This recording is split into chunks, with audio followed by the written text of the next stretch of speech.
Sherrilyn Ifill, passionate defender of civil rights, scholar, teacher, advocate, and author.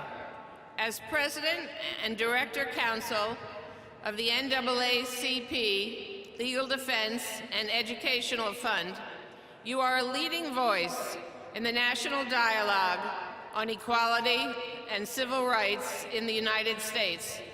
Accomplished graduate of Vassar College and our own School of Law, you launched your influential career as a fellow at the American Civil Liberties Union, then for 5 years as assistant counsel for the Legal Defense Fund, successfully litigated a series of significant voting rights cases.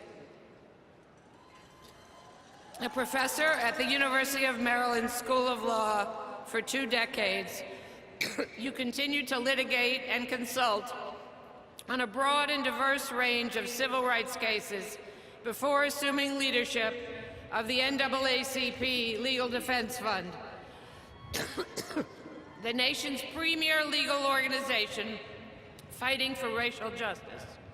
Author of the acclaimed book, On the Courthouse Lawn, Confronting the Legacy of Lynching in the 21st Century, you have researched and written extensively throughout your career on the issue of diversity on the bench and on the nation's history of racial violence and contemporary efforts of racial reconciliation.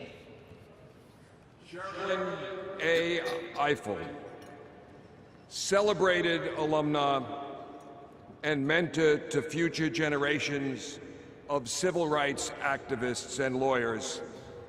And I am so proud to say on this day, a former student of mine, you reflect the core values of our university as the national conversation on race and the law takes on added urgency.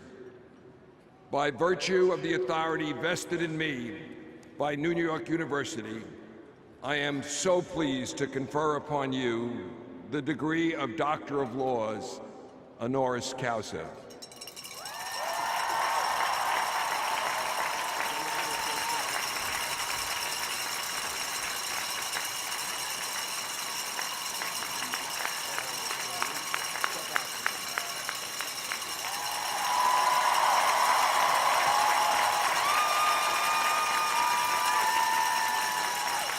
You go back. Ladies and gentlemen, I'm pleased to give you Sherrilyn Ifill, who will respond on behalf of the honorary degree recipients.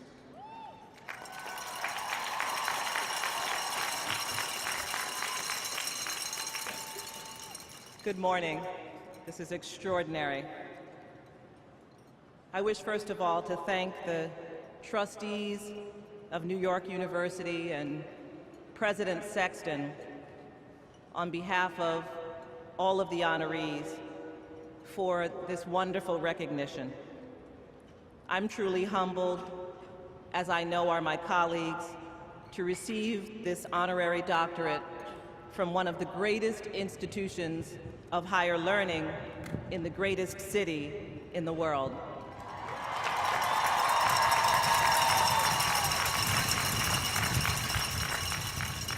I congratulate Dr. Lang, Dr. Lax, Dr. Machel, and Dr. Vilcek, and all of today's award recipients. I must offer special thanks to President Sexton for the opportunity and honor of addressing you today. When we were on the bus, someone was remarking that President Sexton is a true visionary, and that is right. But not all visionaries have the courage, the energy, the commitment, and the focus to make their vision become a reality.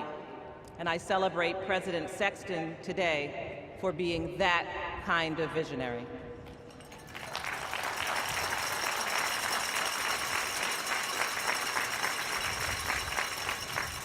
I'll be brief. Graduations are wonderful occasions for family and friends, Even for me, the child of a sprawling immigrant family with 9 siblings and nearly 30 nieces and nephews, graduations are like mini family reunions, times to reflect on how far we've come and how far we still have to go.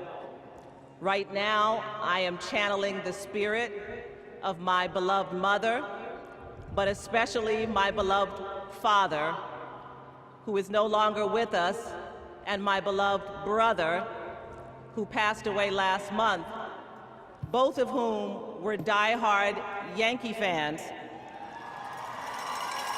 and who right now are exalting in the heavens that I'm here, standing in front of the pitcher's mound on this extraordinary day. So because this is a day of celebration, I want to be brief, but I also want to say a few serious words. I know that you are aware that out there, just outside the ring of today's celebration, outside the cushion of today's excitement, lies a more sobering reality. And I want to say a few words about the challenges out there that await you in the world after today's celebrations. And I feel comfortable doing so because by virtue of you being an NYU graduate, I know that you are someone who is concerned with the condition of the world. I know that you are creative, imaginative, bold, and intellectual, a doer, and a natural-born activist. I know that you take the responsibility of citizenship seriously. And by citizenship, I don't refer to your legal status in a country. I mean the responsibility of membership in the community in which you find yourself, whether it is the American community or the human community. Since last August, I found myself repeating under my breath from time to time a line from a document I read in the 10th grade in my American literature course at Hillcrest High School in Queens. Queens.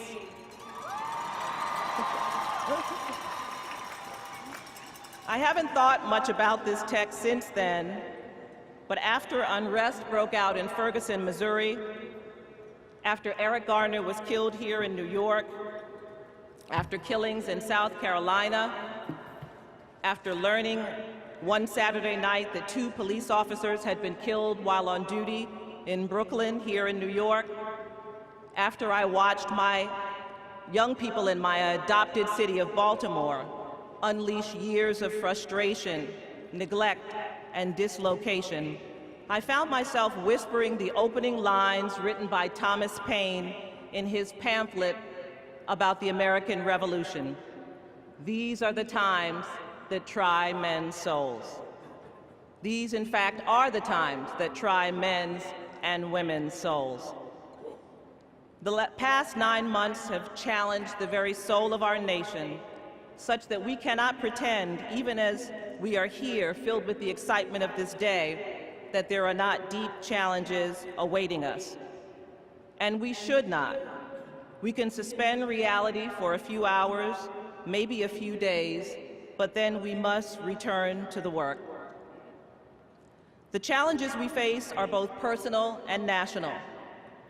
Some of you are excited today, but have no idea how you will manage the debt that you have accumulated to receive this wonderful education. Most of you have enjoyed the privilege of attending this great university and living in New York City. But for most of you, if you lived on campus at NYU, this will be the last time that you will be able to afford to live in the wonderful borough of Manhattan. Still others of you wonder about whether you will be able to find a job in your chosen field, one that provides maternity and paternity leave, and that will not discriminate against you for being gay or lesbian or transgender. Some of you, despite this terrific education and having found a good job, will feel as though the veneer of success is stripped away as you are demeaningly stopped on a street or in your car because you are told you look like a suspect.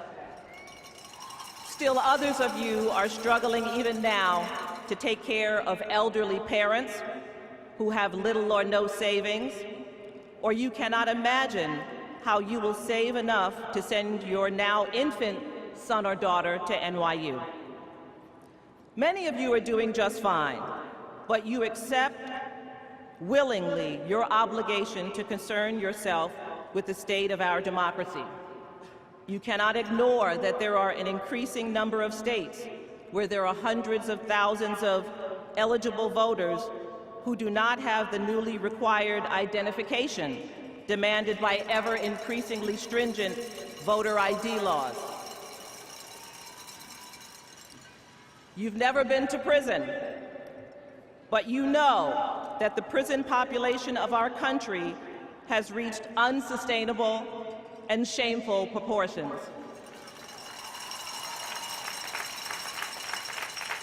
You know that incarcerating 2 million people is a sign of American failure, not American success. You know that violent crime levels today are as low as they were in the 1960s, and yet our prison population is 8 times the size it was then. You're living in a nation of staggering income inequality and of revived and entrenched racial segregation. You saw the video of Walter Scott running for his life and being shot like prey in North Charleston, South Carolina, and you feel deeply, you know without question, that our democracy faces challenges that demand your engagement and your response. You've seen all these things. You have felt the crisis that is enveloping us, the crisis of confidence in the rule of law and in our justice system, and you are wondering what your role must be. And you are right to do so. It is the obligation of citizenship to engage the issues of our day, to work for peace, to demand justice, but also to fight for beauty and art and civility and privacy and dignity for everyone.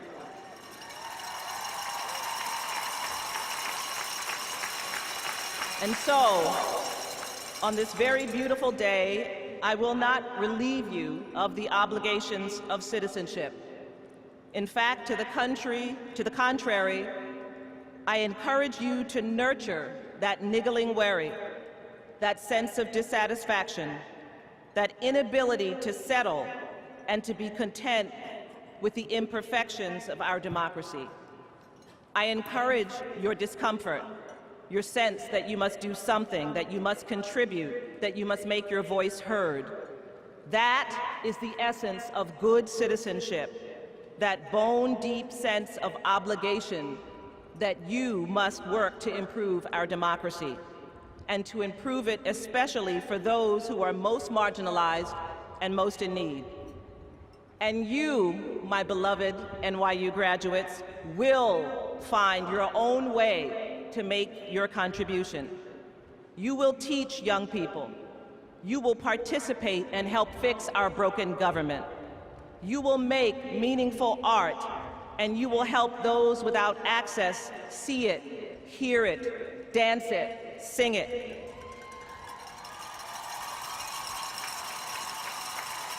You will fight for the right of children to have a childhood free from violence.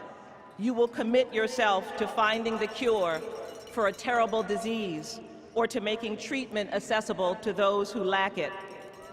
You will create opportunities for good jobs. You will treat your own employees humanely. You will fight passionately to protect our precious natural environment. You will stand against religious intolerance and will fight to transform our cities.